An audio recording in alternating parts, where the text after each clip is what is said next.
Linda Schell, and we would like to welcome you to Writers on the Air. Hark! What light from Bishop West Towers breaks? 'Tis Writers on the Air, and it shimmers and shakes. It knows how to do the boogaloo, and of course the Watusi too. 'Tis WKDW 97.5 FM, bringing it on home to you. Shakespeare never had it so good, even while taming the shrew. That's a little excerpt from our own poet, Steve Lind. But anyway, welcome to Writers on the Air. This morning, I'm your host, Linda Wright, along with Linda Schell. Writers on the Air is dedicated to all writers and genres. Until COVID, we met on Sunday afternoons at the Common Grounds Meeting Hall next door to WKDW 97.5 FM radio in the Warm Mineral Springs Shopping Plaza in New York. WKDW Radio is the home of real community radio and is on the air through the efforts of volunteers at WKDW and the sponsors for our various shows. One example is Open Mic, which airs on Wednesday nights at 7 o'clock p.m. Bud Buckley invites songwriters and singers to perform. Please contact Bud if you would like to join his jam sessions that right now are COVID-19 friendly. Our radio address is 12737 Tamiami Trail, Northport, Florida. 34287. Our station phone number is 941-564-8739. And right now we will begin with our show. And of course, first, I would like to read from our station managers, R.J. Malloy, from his book, A Traveler's Journal. And for today, I have picked out one called Homeward. My children, my sons and daughters, you have traveled far too long as I yearn for you. Do you yearn for me? Too long you have wandered, too long for you I've sighed. Apart too long, apart too long. My rivers, fields, and valleys, they are yearning, deeply yearning for your laughter and your smile. I am calling, hear me calling. Come home to me once more. In your hearts there is a fire. In your souls I've left a sign. Embrace it. It is your birthright. Come home to me once more. As the seasons ever changing go from green to gold to white, and the plow forever shining through the vastness of the night. You sung the songs and told the stories. What you yearn for now is here. Let the old way now be finished. Come home now. Come home to me. By the ballot and the vision, not by fire, sword, or gun. Freedom, blessed freedom. It embraces all at one. See my rivers ever flowing. See the waves caress my shore. I am calling. Hear me calling. Come home to me once more. And that is our beloved station manager, R.J. Malloy, who is all Irish, I might add. Okay. And now, since Emma Fikes Alberts could not be with us this morning, I would like to read some of hers. This one is called God Has Moved. I don't think God is in his heaven. Things are not right with the world. In the blink of an eye, the world has wrought locomotives, telegraphs, telephones, airplanes, factories, television, spaceships, atom bombs, communism, holocausts, terrorism. Wars fought with eyes lifted to the sky in the name of God Almighty, the God of Abraham, the God of Ibrahim, Jehovah, Zen, and the spirit of the shaman. Where is their God? The answer is written on the lips of every lunatic that walks every street in every land with fist raised to the sky, railing obscenities. I think God has moved and left no forwarding address. This is from her book, A Borrowed Moment, by Emma Fikes Alberts. I'm also going to read one that I really, really love. It's called The Skates. One Saturday morning in the fall of 1941, I sat on the steps of our row home in Philadelphia, watching my friends skating on the pavement. I didn't own a pair of skates, but sometimes my friends would let me make a short run on theirs. I had included skates on my Christmas list for the past couple of years, but they never turned up under the tree. When I questioned my mother about this, she told me that Santa didn't think I was ready for them. Although I knew I was more than ready for the all important skates, I was wise enough at 7 years of age not to dispute the higher power of the bearded one. There I was on that crisp autumn day, wishing with all my heart that a pair of skates with my name on them would drop from the sky. My father's voice pulled me from my daydream as he called me into the house. The only time my father ever called my name was to yell at me or hit me for some long forgotten ill deed that he was just discovering. I quickly ran through all the terrible sins I had committed, known only to God and myself. The broken bric-a-brac from the china closet, my little brother Bobby's slinky toy I had tangled beyond repair, my father's broken record of the William Tell Overture. With a pounding heart, I entered the dining room and looked at my father's feet to avoid the wrath in his eyes. When I ventured a quick look into his face, he looked serious, but not murderous. "Look on the dining room table," he said. My eyes went slowly to the table, expecting to see the slinky, or worse yet, the shoes I had hidden in the corner of my closet. The ones that I could never admit hurt my feet because I swore in the shoe store that they felt good. When the table came into focus, I was looking at a brand new pair of ball-bearing roller skates. "Oh, Daddy, where did they come from?" I asked. He seemed embarrassed when he said, "I went out the back alley and got them for you from the hardware store." I ran and hugged him and said, "Thanks, Daddy." The words were simple, but the feelings inside of me were overwhelming as I realized that my father loved me and that he had the power to override Santa Claus. That was fantastic. And like I said, that was from her book, A Borrowed Moment. If we have time later on, I will read more of Emma Fikes Alberts. Okay, let me see who else I have here. All right. This is easy. All right. Today was my husband's birthday, my late husband's birthday. So I had written this to him when I was flying home from North Carolina. My plane took off at sunset. And this is what I saw. This is called Lullaby for William. Rising from the earth floor, whispered colors of golden variations begin their bedtime stories, spreading beauty in lullabied requiems of farewell. Lifting up, up, up into the artistry of heaven's kingdom, feathered silky whiteness, like an angel wings, gracefully whisk by, teasing the senses with all the majesty as darkness slowly begins to take center stage with hued background of sunset's canvas of brilliance, revealing an unblemished face of grace and tranquility. Peering down on bright jewels of varied light, filtering the diamonds of night below, carried still on angel wings of white, sparkling treasures not seen by all, paint scintillating landscapes covering earth's floor. The sunset bequeaths to us in all its glory a final farewell, awaiting the new birth of each sunrise until next we meet. Happy birthday, Billy. Okay, that was for my husband. It would have been his 70th birthday, and he passed away at 64. All right, I have another one that I wrote for my grandson. For the boy who would be king. Morning sun bless his hair of golden dreams, traveling on his journey of light, surrounded by an aura of sunbeams, emanating glows of promise, as summers of life lead footprints on sand to his destiny.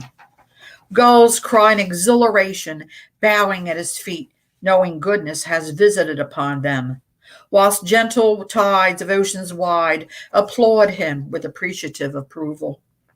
Leaving no stone unturned, the bed of rocks and rippling streams open gateways of opportunity, carried along with slow moving currents to balance footsteps, sometimes faulted by hesitation. Summers of life will continue on as full moon's brightness forever offer guidance in search for the holy grail to the boy who would be king. That's from my grandson, Kyan. Thank you very much. Now I'm just checking the time. Okay, I have time for a couple more. I am now going to do Mike Neville. Mike is a songwriter, and I believe his partner, I think his name is Russ Plankin or Plank, does the music. But anyway, he's a great songwriter, and he's put out some CDs and everything, and he's been with us for about over a year and a half. So I would like to read some of his. Emma usually reads his, but like I said, she's not with us this morning. This is called Down and Out. I'm feeling empty, down and out. Where I'm headed, I have no doubt. I ain't afraid of what lies ahead, and I always remember what Mama said. Mama told me to just move along, find a new place to make my home. Told me to keep my head screwed on tight, and everything in my life will be all right. I can only do what I know how to do. I'm so tired and old to learn anything new.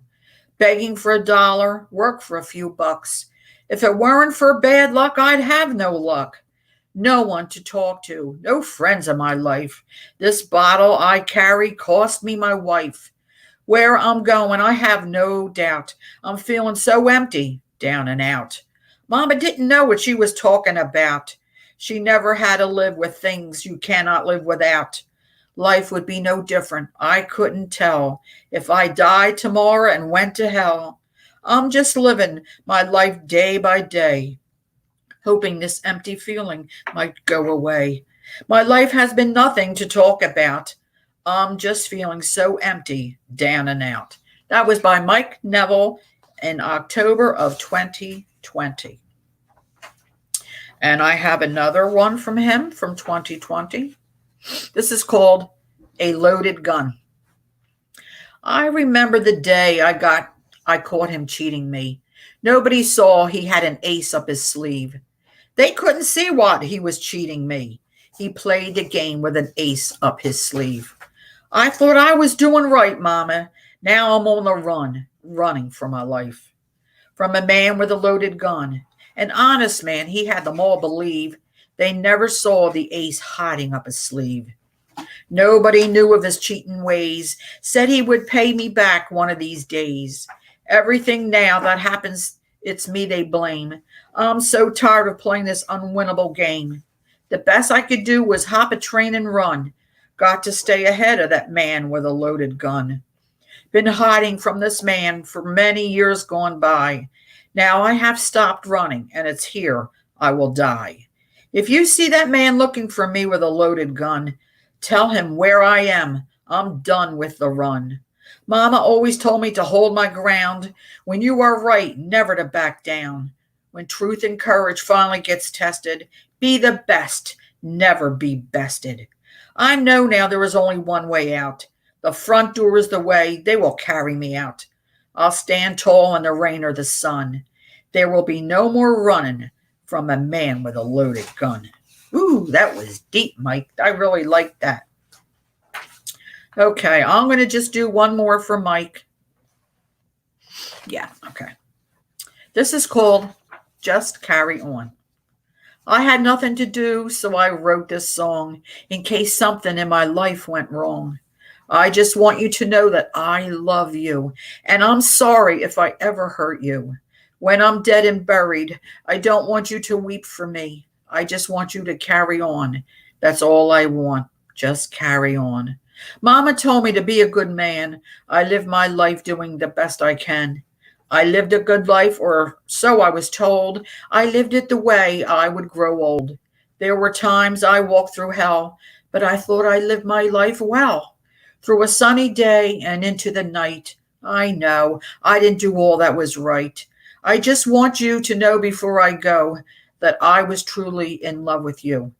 After all these years and a few tears, I still am so in love with you. When I'm dead and buried, I don't want you to weep for me. I just want you to carry on. That's all I want. Just carry on. And that was written by Mike Neville this year in February. Okay, that's all right with Mike Neville. This is an extra one. And now I'm going to do Steve Lind before I turn it over to Linda Schell. This is called An Occurrence in the Atlantic, and he wanted me to explain it. It was more or less about the Enslady Integer code that was created by the Enslady Integers that translated a code. This was during, the war when he was on the ship. Usually many times in order to scramble the message, it is still the most effective way to scramble a message. In this particular instance, I am using the phrase to define the way that the receiver is reading and interpreting the signals. And this is called An Occurrence in the Atlantic, and this really happened. I can see through the mist, and my abstract spatial logistics insist that I see a ship that does not appear on the radar. And yet my mind clearly envisions a floating ship of light, way out deep in the middle of the Atlantic, right through the dark of the night. My mind is drawing pictures of what it must look like, wavering like a dream, somehow within my sight. Just like a ghost, phantasmagorically emanating flight, and homing in like a psychic beacon to the sliding integer, it almost squeals with the feel of revealing itself to the receptors that its psychics excite. He really did see this, and he said he was really amazed. That's my phone. All right, this is called Walking the Parapet by Steve Lind. The storm is all around, and if the walls come crumbling down, life will never be the same. And the lightning and the thunder will revolutionize asunder, but the storm has breached just yet. And here I am in my lonely castle. I'm just walking the parapet. The night is dark, and the stars impossible far away. The legends of ancestors have fallen asleep, still searching for a brand new day. Awakening unto dreams metamorphosis, when the parameters have not yet been set. Here I am in my baited armor. I'm just walking the parapet.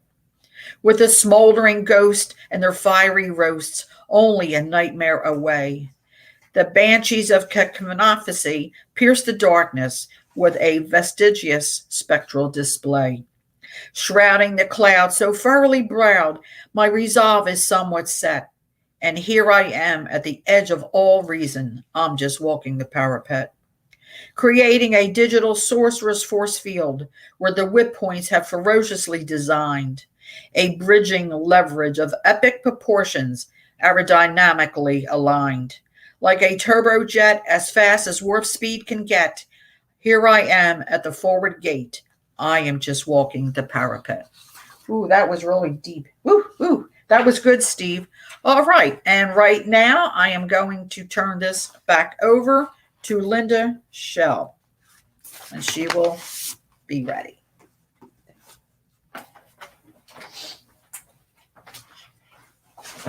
Hi, everyone. Thank you, Linda. I'm going to start off with Alan Hodgson, who's always a regular with this, but he couldn't be here today. And when I was reading it beforehand, it made me cold. A lot of cold weather in this little ditty here. It's called Colors for a Flag. Mounted, we stood in line at the edge of the forest. Dead brown leaves on ash trees, hardly our cover.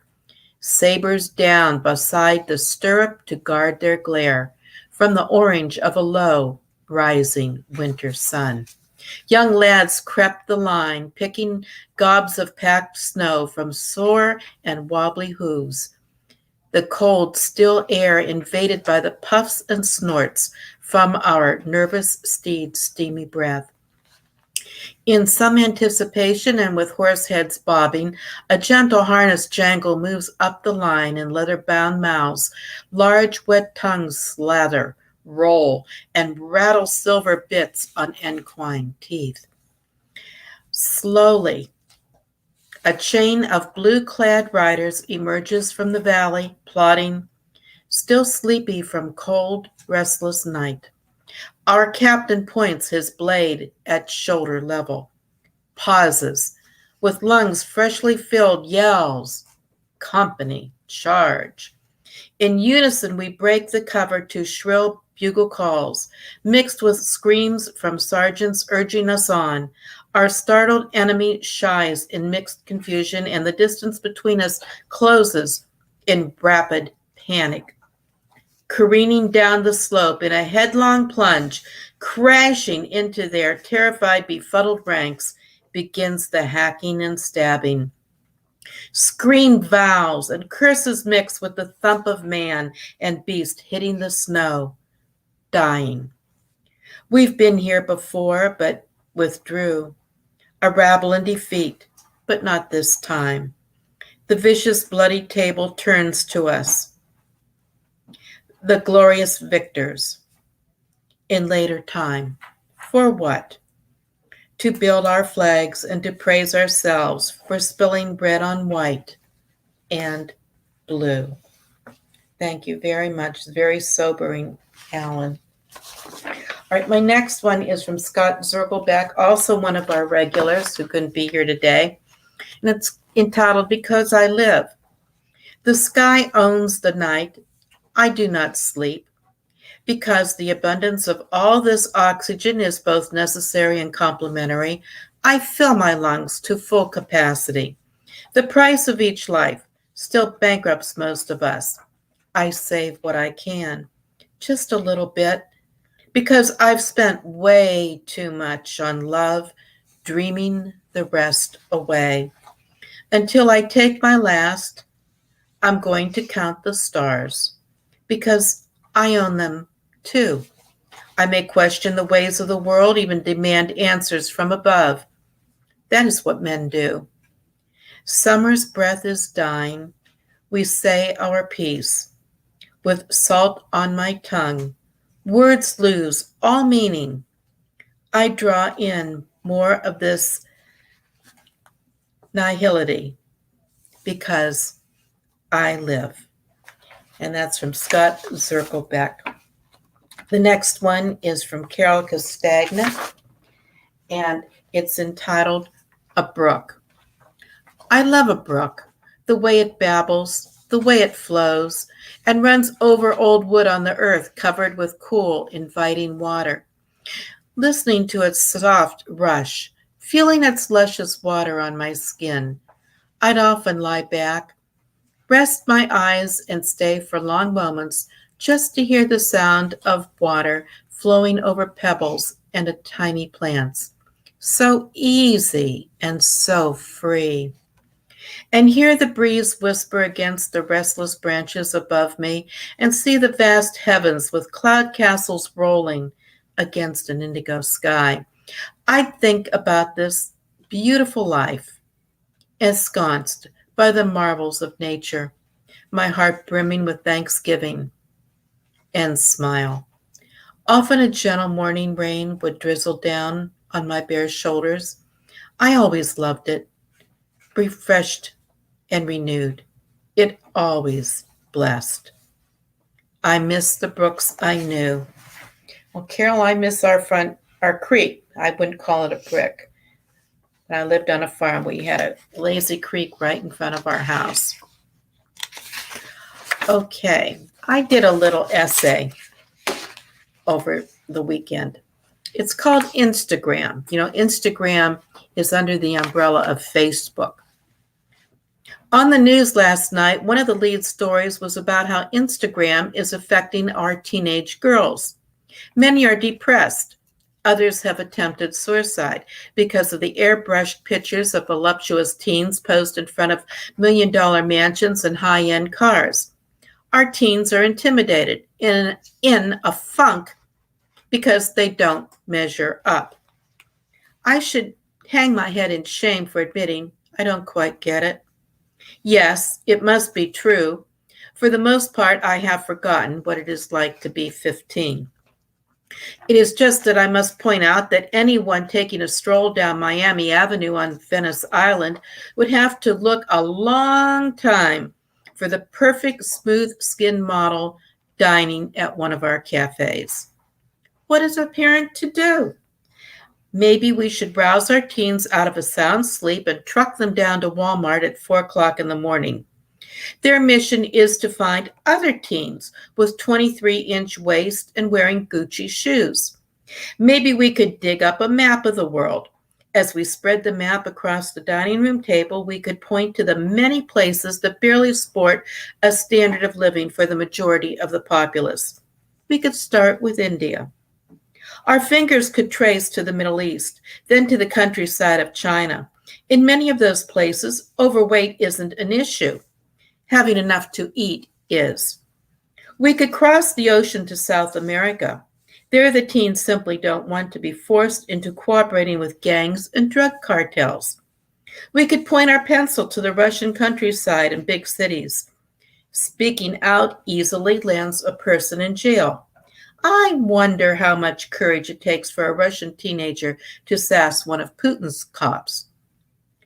I don't know the answer.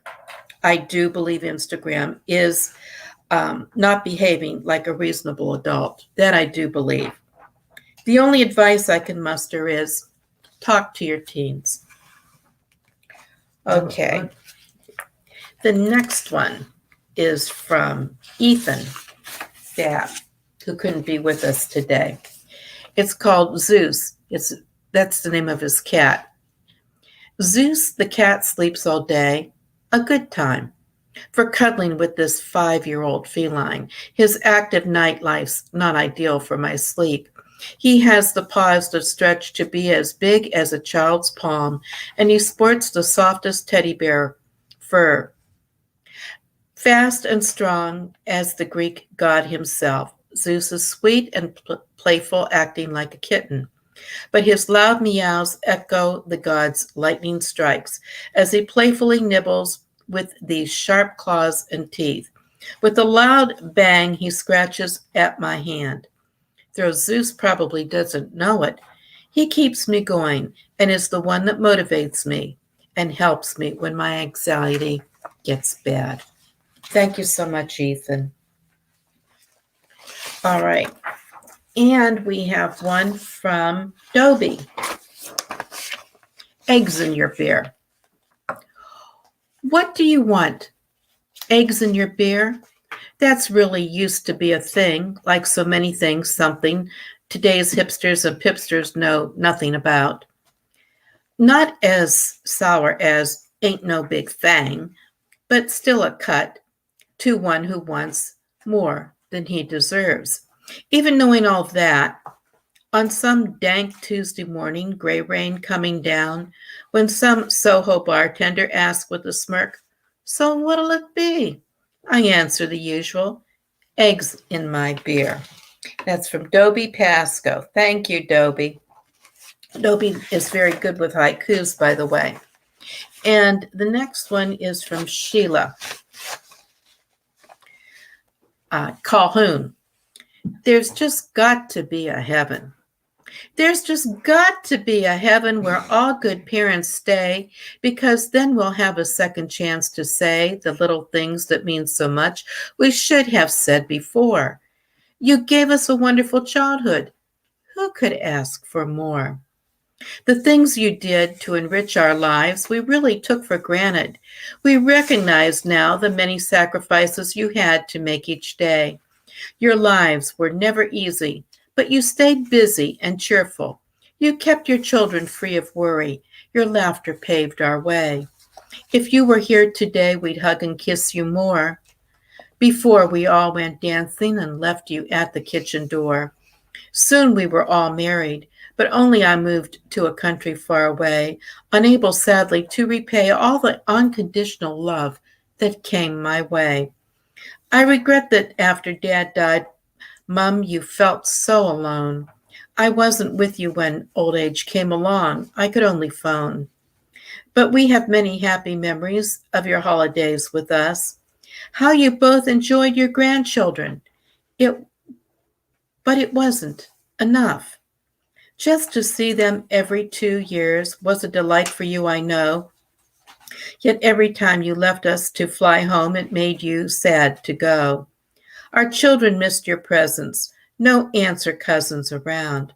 I hope one day we'll meet again when we're all heaven bound. Thank you so much, Sheila.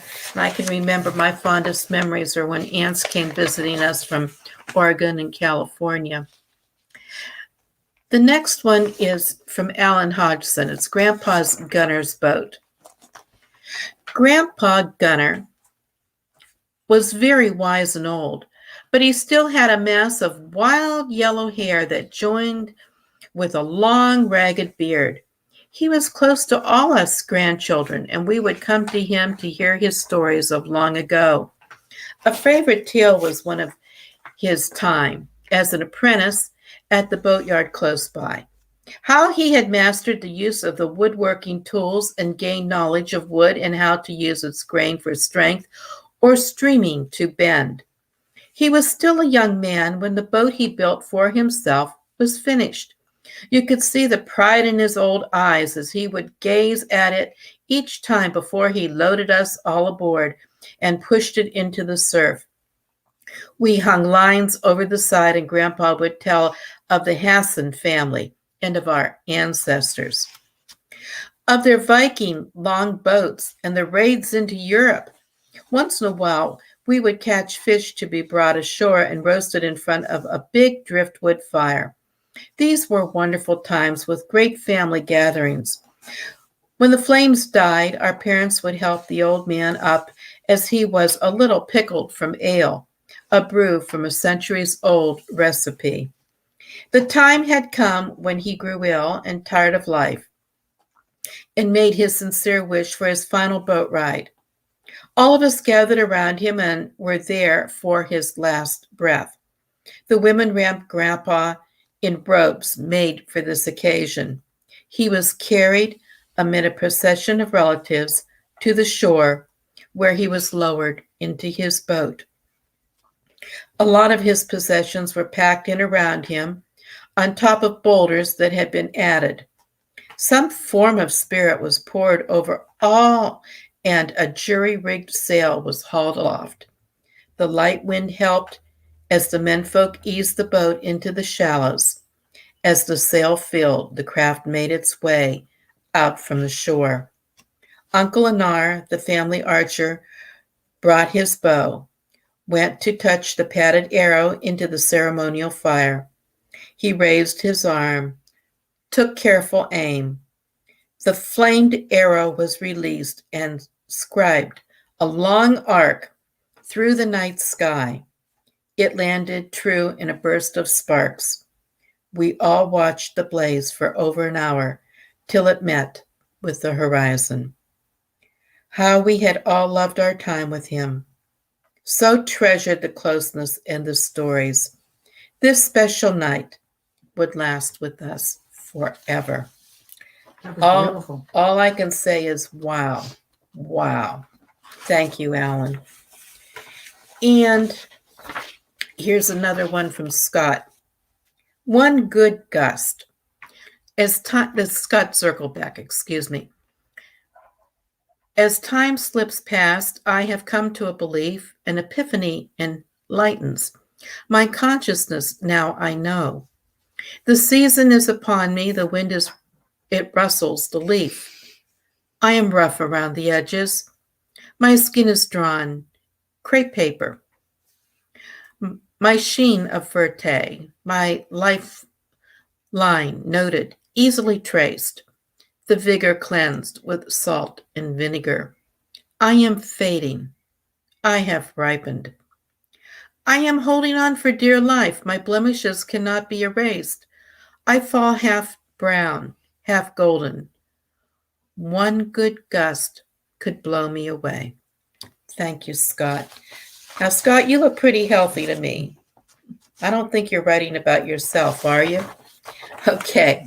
This one is from Ethan Babb, called Monster Maze. Can't seem to escape this monster inside my head. It created a maze of anxiety and depression in every part. The monster seems to get bigger. With every step I take, it seems to be never ending. Escaping it seems impossible. But I am willing to fight to see the end of the maze and be happy again. Seems impossible to do alone. With help, it seems possible to beat this monstrous maze. The maze seems never ending for now, and determination I will defeat this monstrous maze inside my head. Thank you, Ethan. And I have another one from Dobie. It's called Good Night. I want to say good night to you each and every day, though I may not know where you are or when you will get your rest. I want to know you are blessed with peaceful, restful sleep, and that as your eyes close in blissful, comforting repose, with a smile on your face, sometimes at least once in a while, sometimes think of me, as I always think of you, as I too fade into my own happy, peaceful sleep, so I can wake up tomorrow to write more goofy, lovesick poems. Okay, Dobie. Thank you. That's Dobie Pasco. Thank you very much, Dobie. And I've got one from Izzy, Isolda Hunter, but we call her Izzy, and it's called The Arrival. For 18 long hours now, he has struggled to get out into the world. For months, he rocked in liquid warmth, floating to sounds, resonating vocal vibrations, songs, daily prayers echoing lovingly. He had felt her dreams, too, absorbed her radiating happiness. He had drank deeply of her nourishment. Now, at last, he is feeling his own strength. He thrust out his legs to free himself. Her chamber, sealed, refuses to release him. Repeated waves drive him upward, plummeted him down. Walls contract. He's thrashed about violently, shoved towards an impenetrable tunnel. He hears her muffled moans of pain while trapped, imprisoned. At length, she is put to sleep. Together, they drift into a velvet blackness. Suddenly, a spot lighted by blazing brightness, a stinging slap, a silver-scissored snip. He cries out, assaulted by many hands, scrubbed roughly, swaddled tightly, placed safely into her arms. His eyes slowly focus. They lock with love-filled eyes. He knows those eyes. Overwhelming exhaustion, then penetrating peace. And this was Isolda's son. He was 10 pounds and 2 ounces, and it took 18 hours of back labor and finally a C-section. And Isolda was 46 years old when this took place. I can't imagine, can't even begin to imagine. Okay. I have one here from Carol Castagna. It's a little shorty. It's called Early Morning. How still it is at first light. You could almost hear your heart beating, the birds whispering secrets, chirping, sweet as honey, dripping. A composition rare as the breeze blends, offering background tones, tender, soft, and warm. Frogs frolic in a pond that yields a home for reflections. Here, in this sheltered setting, I breathe to this exclusive recital, blessed beyond measure. I know that God is here. And Linda, I'm going to ask if you've got any more you'd like to read. Here, you can read this. Okay. Mine. All right. By the way, if anyone from the public would like to offer up their poems, get in touch with me, Linda Schell. It's L Schell, Schell, and the number 2 at verizon.net. And if you can't be here virtually, we'll read the poem on the air for you. We'd love to have you virtually, by the way. And to do that, all you need is a computer with a microphone and a camera. And it's very simple to come on. Again, if you can't be with us, Linda or I will be glad to read your writing. And we hope that we're going to be in Common Grounds Meeting Hall live again. We thought we would be doing it at the end of September, but it doesn't look good that we'll be able to get back. This COVID is really sticking around and giving us issues. Here's one from Linda Wright. This ballad is for you. Leaning back against a wall of an old weathered barn, relaxing on a tied-up bale of hay, one leg propped up, the other stretched lazily in front, slowly tapping a worn leather boot on dusty dirt after a long dry spell of no rain or music, picking and strumming on an old guitar to every beat of his heart. He feels a new melody enter his head, unconsciously chewing up a blade of wheat hanging from the pursed lips in total concentration. Words keep sticking in his mind of journeys past in bits and pieces, foaming the stories of his life.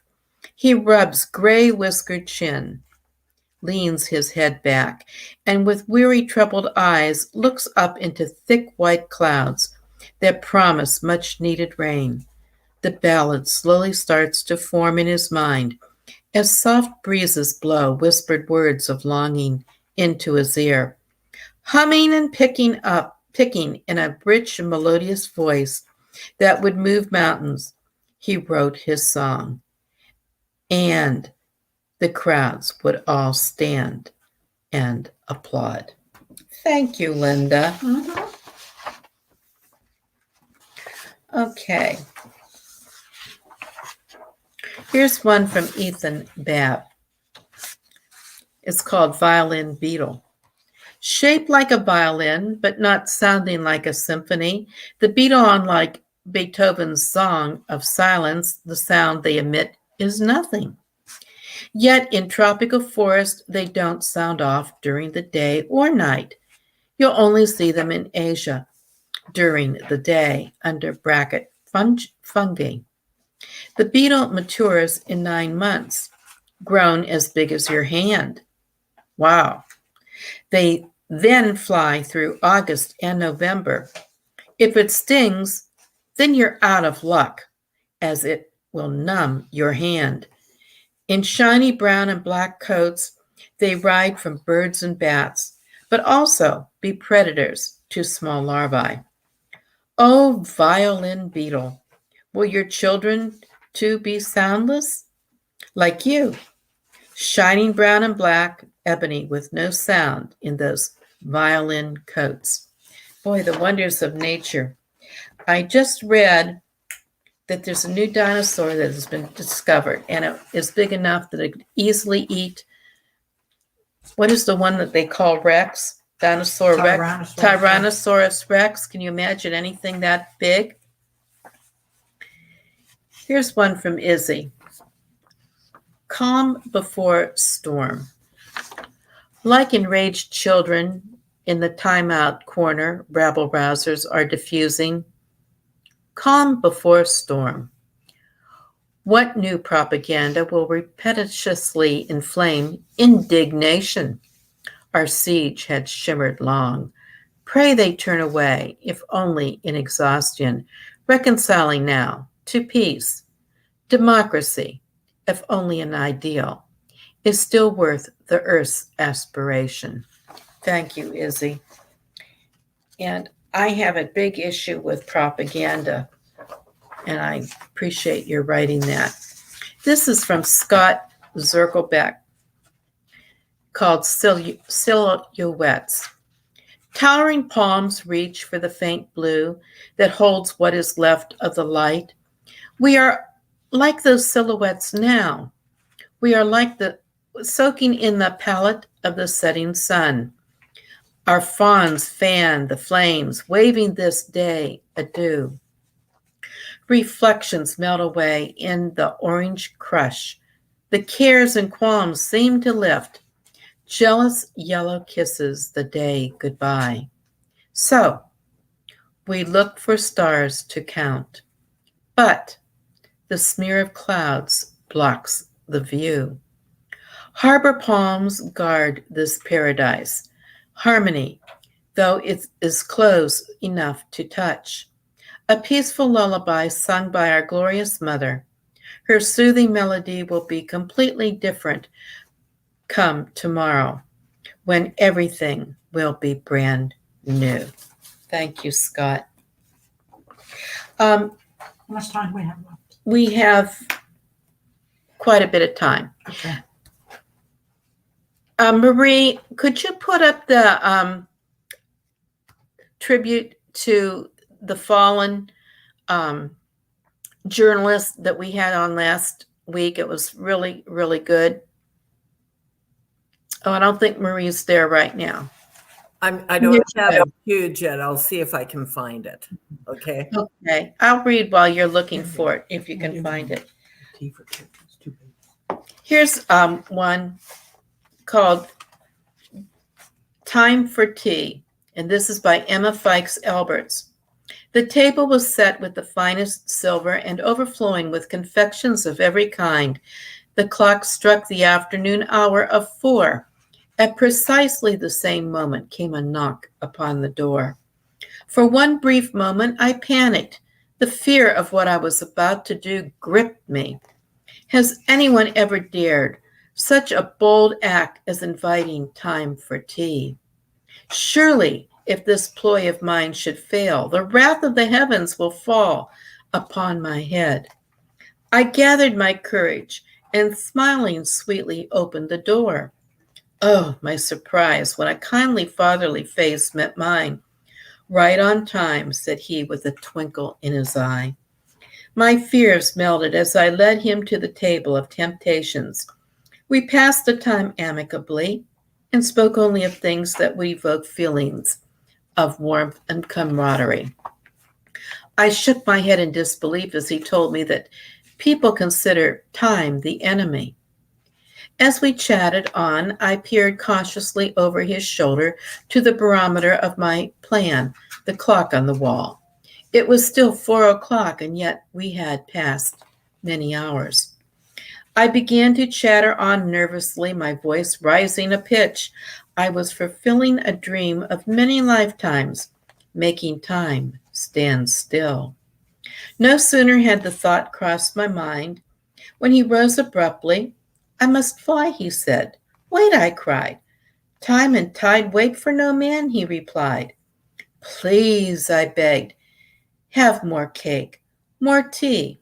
But alas, he slipped away, leaving but a few grains of sand as testament to his presence. I smiled victoriously. 2 hours, however small, was a triumph. I heard the clock begin to strike the hour. Smugly, I stared at the closed door as I counted the chimes. Thank you, Emma. I think you got like 3 minutes left. Okay. I've got one from Carol. It's a little shorty. A good morning. This morning I awakened stiff as a tree branch. That old oak pays no attention to the nip in the air. It just lifts its branches to the sky in praise to you, dear Lord. Thank you, Carol. Carol writes very deeply. And I've got one from Izzy. A 3 a.m. email. Where are you? Are you safe? I am 82 now. I think about the end. I believe maybe you do too. Sometimes. Are you making your heart's music? We have no dress rehearsal. I remember your bubbly laughter. I hope you laughed today. I hope your music laughed too. That's from Isolde Hunter. And The one with the paper in it. I've got another one here from Emma. Oh, I love it. Hot flashes. Have I died and gone to hell? No, wait. I'm surrounded by people. I'm in a store. Yes, I'm shopping. I'm alive.